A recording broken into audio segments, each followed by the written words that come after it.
Hello दोस्तों, अगर आप एसएससी जीडी की तैयारी कर रहे हैं तो ये क्लास आपके लिए बहुत ही महत्वपूर्ण होने वाला है।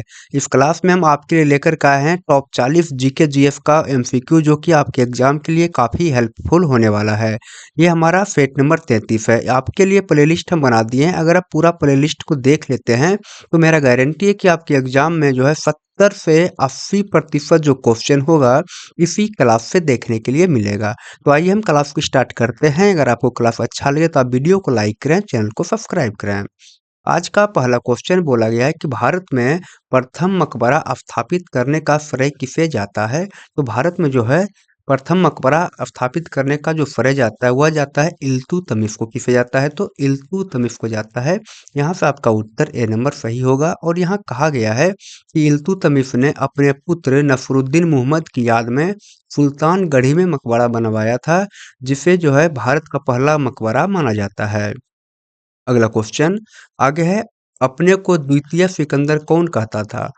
यहाँ पे आपसे पूछा है कि अपने को द्वितीय सिकंदर कौन कहता था, तो आपका उत्तर होगा यहाँ पे अलाउद्दीन खिलजी जो है अपने को द्वितीय सिकंदर कहता था। और यहाँ कहा गया है कि अलाउद्दीन खिलजी ने विश्व विजय की अपनी महत्वाकांक्षा के कारण स्वयं को सिकंदर ए फानी मतलब द्वितीय सिकंदर की उपाधि दी थी। अगला क्वेश्चन आगे है, तुगलकाबाद को किसने स्थापित किया था? तो तुगलकाबाद को जो स्थापित करने वाला शासक था वह था गयासुद्दीन तुगलक। कौन था? तो गयासुद्दीन तुगलक था। अगर हम इसके बारे में बात कर लें तो गयासुद्दीन तुगलक जो है 1321 ईस्वी में दिल्ली के पास तीसरे शहर के रूप में तुगलकाबाद नगर और किले की स्थापना किया था।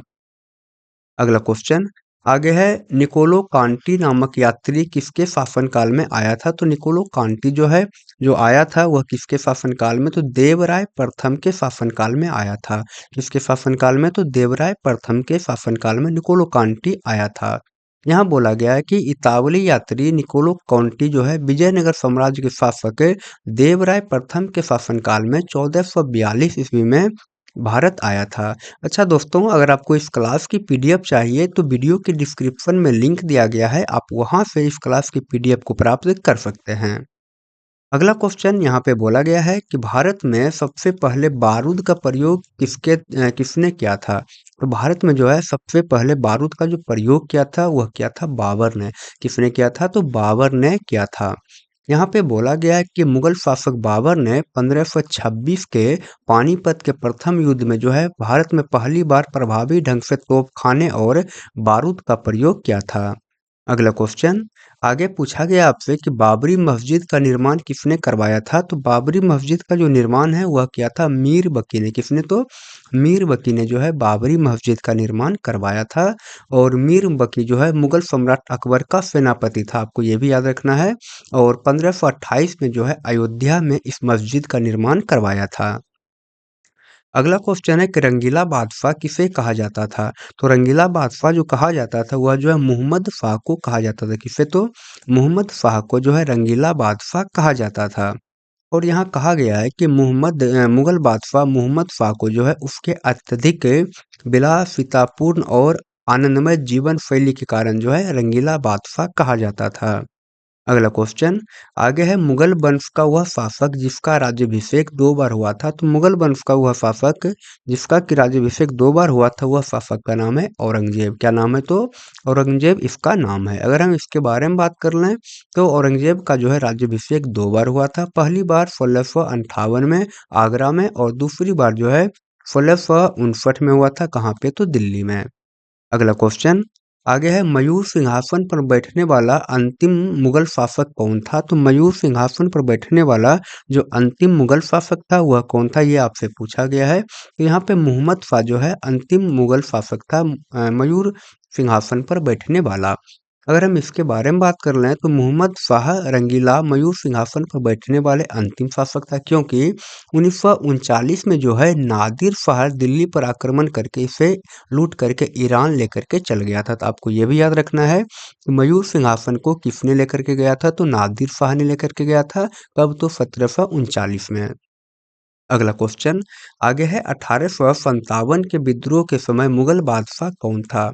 तो 1857 के विद्रोह के समय जो मुगल बादशाह था वह था बहादुर शाह जफर। कौन था? तो बहादुर शाह जफर। आपका उत्तर ए नंबर सही होगा।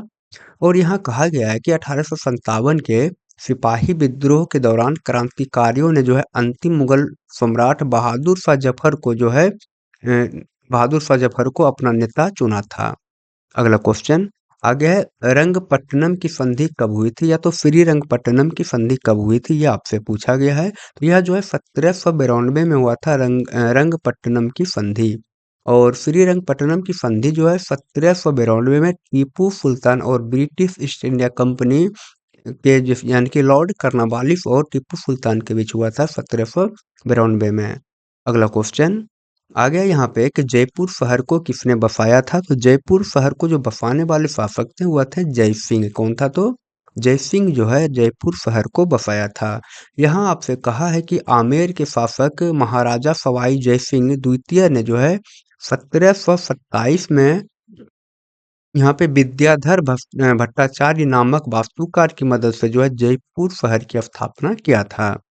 अगला प्रश्न आगे है, वास्को डी गामा भारत में दूसरी बार कब आया था? तो वास्को डी गामा जो है भारत में दूसरी बार जो आया था 1502 ईस्वी में आया था। कब आया था? 1502 ईस्वी में आया था। और यहाँ कहा गया है कि पुर्तगाली नाविक वास्को डी गामा 1498 में भारत पहली बार आया था और 1502 ईस्वी में जो है दूसरी बार यह भारत आया था। अगला क्वेश्चन आगे है, भारत में कहाँ के व्यापारी सबसे बाद में आए थे? तो भारत में जो है कहाँ के व्यापारी सबसे बाद में? तो फ्रांसीसी या तो अंग्रेज या पुर्तगाली या तो स्वीडिश। कौन बाद में आए थे ये आपसे पूछा है। तो यहाँ पे ये जो स्वीडिश हैं यह जो है सबसे बाद में आए थे। और यहाँ कहा गया है कि भारत आने वाली यूरोपीय व्यापारी कंपनियां के क्रम क्या है? सबसे पहले आए थे पुर्तगाली, उसके बाद आए थे डच, फिर आए थे अंग्रेज, फिर डेनिश, फिर फ्रांसीसी में जो है स्वीडिश ईस्ट इंडिया कंपनी जो है 1731 में अंत में आई थी। कब? तो 1731 में। अगला क्वेश्चन आगे है, फ्रांसीसी ईस्ट इंडिया कंपनी की स्थापना कब हुई? तो फ्रांसीसी ईस्ट इंडिया कंपनी जो स्थापना है वह 1664 ईस्वी में हुआ था। आपका उत्तर यहाँ पे बी नंबर सही होगा। और यहाँ कहा गया है कि फ्रांसीसी ईस्ट इंडिया कंपनी की स्थापना जो है 1664 में फ्रांस के तत्कालीन राजा लुई 14वें के मंत्री कोलबर्ट के द्वारा किया गया था। अगला क्वेश्चन आगे है, 1857 ईस्वी के क्रांति के समय भारत का गवर्नर कौन था? तो 1857 के क्रांति के टाइम पे भारत का जो गवर्नर था वह था लॉर्ड कैनिंग। कौन था? तो लॉर्ड यहाँ पे कैनिंग था। अगर हम इसके बारे में बात कर लें तो 1857 के महान विद्रोह के दौरान भारत का गवर्नर जनरल लॉर्ड कैनिंग था, जो 1858 के अधिनियम के बाद भारत का पहला वायसराय भी बना था। अगला क्वेश्चन आगे है यहाँ पे कि स्वतंत्रता प्राप्ति के बाद कांग्रेस का पहला विभाजन कब हुआ? तो स्वतंत्रता प्राप्ति के बाद जो है कांग्रेस का पहला विभाजन 1969 ईस्वी में हुआ था। कब हुआ था? तो 1969 ईस्वी में हुआ था। और यहाँ पे कहा गया है कि स्वतंत्रता के बाद जो है भारतीय राष्ट्रीय कांग्रेस का पहला बड़ा विभाजन 1969 में इंदिरा गांधी समर्थकों और पार्टी के पुराने नेताओं के बीच में हुआ था। अगला क्वेश्चन आगे है, नेपोलियन कहाँ का रहने वाला था? आपसे पूछा यहाँ पे कि नेपोलियन कहाँ का रहने वाला था? तो नेपोलियन जो है फ्रांस का रहने वाला था। आपका उत्तर यहाँ पे सी नंबर सही हो जाएगा। अगला क्वेश्चन अच्छा, इसके बारे में हम बात कर लें तो नेपोलियन बोनापार्ट जो है फ्रांस का एक महान सैन्य सेनापति और राजनीतिक नेता था, जो बाद में फ्रांस का सम्राट भी बना था। अगला क्वेश्चन आ गया है, चीनी क्रांति किसके नेतृत्व में हुई? तो चीनी क्रांति जो है किसके नेतृत्व में हुई थी? तो यह जो है डॉक्टर सन यात सेन के नेतृत्व में जो है चीनी क्रांति हुआ था। और यहाँ कहा गया है कि 1911 की महान चीनी क्रांति डॉक्टर सन यात सेन के नेतृत्व में हुआ था। अगला क्वेश्चन आगे है, प्रतिवर्ष राष्ट्रीय आय से संबंधित स्रोत पत्र कौन जारी करता है? आपसे यहाँ पे पूछा गया है कि प्रतिवर्ष राष्ट्रीय आय से संबंधित श्वेत पत्र कौन जारी करता है? तो श्वेत पत्र को जो है केंद्रीय सांख्यिकी संगठन करता है इसको जारी। आपका उत्तर यहाँ पे ए नंबर सही होगा। और यहाँ कहा गया है कि भारत में जो है राष्ट्रीय आय के आंकड़े केंद्रीय सांख्यिकी संगठन यानी कि CSO के द्वारा जो है राष्ट्रीय लेखा सांख्यिकी के रूप में जारी किया जाता है श्वेत पत्र को। अगला क्वेश्चन आगे आपसे यहाँ पे पूछा गया है कि संसद के वेतन का निर्णय कौन करता है? तो संसद का जो वेतन है उसका जो निर्णय करता है कौन करता है? तो संसद करता है। आपका उत्तर यहाँ पे ये डी नंबर सही हो जाएगा। और यहाँ कहा गया है कि भारतीय संविधान के अनुच्छेद 106 के अनुसार संसद के दोनों सदनों के सदस्यों के वेतन और भत्ते संसद द्वारा स्वयं कानून बनाकर तय किए जाते हैं। तो आपको याद रखना है कौन सा अनुच्छेद, तो अनुच्छेद 106 के तहत है। अगला क्वेश्चन आगे है, अमीर खुसरो किसके शिष्य थे? आपसे यहाँ पे पूछा है कि अमीर खुसरो किसके शिष्य थे, तो आपका उत्तर होगा शेख निजामुद्दीन औलिया का जो शिष्य थे अमीर खुसरो। अगर हम इसके बारे में बात कर लें तो प्रसिद्ध सूफी संगीतकार और कवि अमीर खुसरो जो है चिश्ती सिलसिले के महान सूफी संत हजरत निजामुद्दीन औलिया के प्रिय शिष्य थे।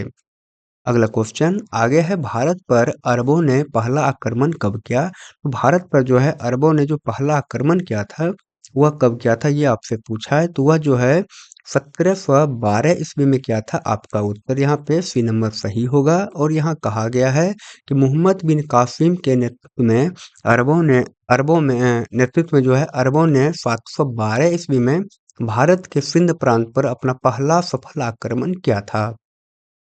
अगला क्वेश्चन आगे है, फोर्ट विलियम कॉलेज की स्थापना किसने की? फोर्ट विलियम कॉलेज की जो स्थापना किया गया था लॉर्ड बेलेजली के द्वारा किया गया था। आपका उत्तर यहाँ पे डी नंबर सही हो जाएगा। और यहाँ कहा है कि 1800 ईस्वी में मद्रास में ब्रिटिश और सैन्य अधिकारियों को जो है भारतीय भाषाओं और संस्कृति का परीक्षण देने के लिए लॉर्ड बेलेजली ने इस कॉलेज का स्थापना किया था। अगला क्वेश्चन आगे है, भारत में कौन सी मिट्टी सबसे अधिक क्षेत्र पर विस्तृत है? तो भारत में जो है सबसे अधिक क्षेत्र पर विस्तृत मिट्टी जो है वह जो है कौन सा, तो जलोढ़ मिट्टी जो है भारत में सबसे अधिक पाया जाता है। और भारत के कुल भौगोलिक क्षेत्र के लगभग जो है 40 से लेकर के 43% हिस्सा पर जो है जलोढ़ मिट्टी पाया जाता है। और यह जो मिट्टी कृषि के लिए अधिक उपजाऊ मिट्टी भी होता है। अगला क्वेश्चन आगे है, संयुक्त राष्ट्र संघ का प्रधान कार्यालय कहाँ है? तो संयुक्त राष्ट्र संघ का जो प्रधान कार्यालय है वह जो है न्यूयॉर्क में स्थित है। कहाँ पे? तो न्यूयॉर्क में स्थित है। और यहाँ कहा भी गया है कि यूएनओ यानी कि संयुक्त राष्ट्र का अंतर्राष्ट्रीय मुख्यालय संयुक्त राज्य के अमेरिका में जो है न्यूयॉर्क शहर में मैनहट्टन द्वीप पर स्थित है। आपको ये भी याद रखना है। अगला क्वेश्चन आगे है, ओलंपिक गीत की रचना किसने की? तो ओलंपिक गीत की जो रचना है वह जो है स्पाइरोस समारोस ने किया था। आपका उत्तर यहाँ पे ए नंबर सही हो जाएगा। स्पाइरोस समारोस ने किया था। बोला गया यहाँ पे कि ओलंपिक गान की संगीतमय धुन ग्रीक संगीतकार स्पाइरोस समारोस के द्वारा रची गई थी। अगला क्वेश्चन आगे है, सर्वप्रथम अंतरिक्ष पर भेजा गया प्राणी कौन था? तो सर्वप्रथम जो अंतरिक्ष में भेजा गया प्राणी था उसका नाम क्या था? तो उसका नाम यहाँ पे वह कौन सा प्राणी था, तो कुत्ता। आपका उत्तर यहाँ पे सही होगा। और अंतरिक्ष में भेजा जाने वाला पहला जीवित प्राणी लाइका, इस कुत्ते का नाम रखा था लाइका। तो लाइका नामक एक सोवियत कुत्ता था जिसे 1957 में स्पुतनिक 2 अंतरिक्ष यान के द्वारा भेजा गया था। अगला प्रश्न आगे है, यूरिया खाद से पौधे को कौन सा तत्व मिलता है? तो यूरिया खाद से जो है पौधा को जो तत्व मिलता है कौन सा, तो नाइट्रोजन मिलता है। क्या मिलता है? तो नाइट्रोजन मिलता है पौधा को। और यहाँ कहा गया है कि यूरिया एक प्रमुख रासायनिक उर्वरक है जिसमें जो है 46% क्या पाया जाता है, तो नाइट्रोजन पाया जाता है। अगला क्वेश्चन आ गया है, कृत्रिम किडनी के आविष्कारक कौन है? आपसे यहाँ पे पूछा गया है कि कृत्रिम किडनी के आविष्कारक कौन है। तो यहाँ पे जो आपका उत्तर होगा विलियम कोल्प। आपका उत्तर यहाँ पे बी नंबर सही हो जाएगा।